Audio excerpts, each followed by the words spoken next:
Have you ever uprooted your life for a fresh start, only to find the quiet hides something sharper than noise? I thought I'd escaped the city's grind, but what I found in those misty Ridgewood hills was a different kind of trap, one with polished grins and invisible chains. At 52, after losing Emily to that relentless cancer battle 8 months back, I craved solitude. No more echoes of her laughter in empty rooms, no scarves draped like ghosts. So I bought this cozy cabin on 3 acres of oak and fir, figuring I'd finally dive into that wind turbine project I'd sketched for years. A place to mend, to breathe without the weight of memories crushing me. But peace? That was an illusion. It started innocently enough that crisp Wednesday afternoon. I was up on the roof, fiddling with turbine mounts, sweat stinging my eyes, when I heard sharp stilettos crunching gravel below. Most folks here sported work boots or trail shoes, so the sound jarred me. Peering down, there she was, Victoria Langford, mid-40s, flawless auburn waves that screamed salon bills higher than my mortgage, tailored outfits clashing with the wilderness, clipboard gripped like a weapon. I'd later learn her scars ran deep. Her daughter vanished amid a messy corporate probe that shattered her world years ago. But right then, she just looked like trouble marching my way. "Get down from there right now," she barked, voice slicing the air like a blade. I climbed down, figuring maybe a fire or flood warning. Wiping grease on my jeans, I faced her tapping foot. "I'm Victoria Langford, president of the Evergreen Heights Homeowners Association. This is unacceptable." Unacceptable? My own turbine on my own roof, funded by my savings? She flipped open that clipboard, unleashing a torrent of nonsense. Unauthorized alterations, aesthetic disruptions, missing review forms. I'd pored over the covenants before signing. Nothing banned this.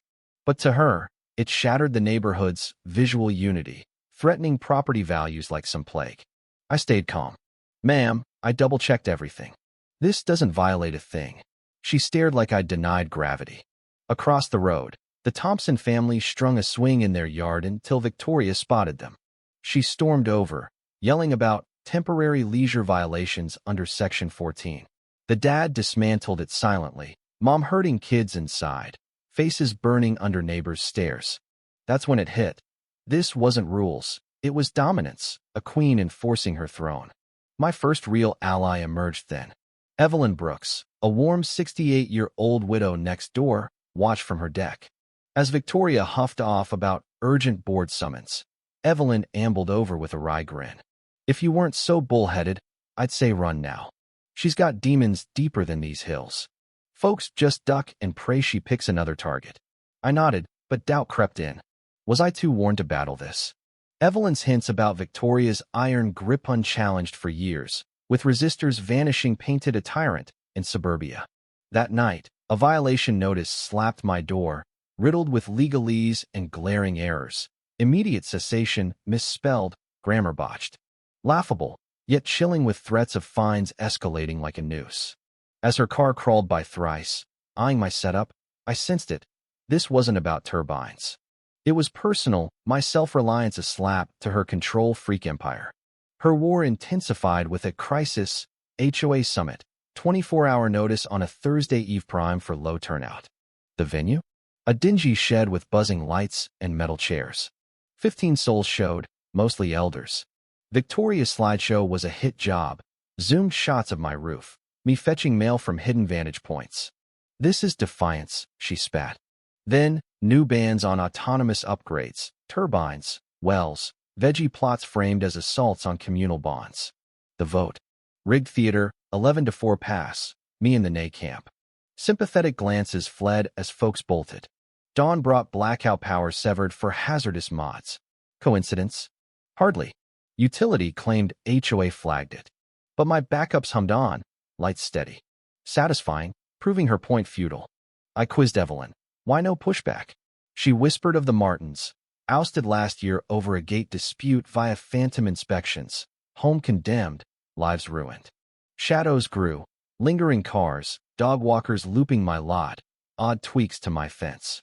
Misdirected mail arrived, ledgers for Summit Ridge Advisors, a ghost firm predating my move.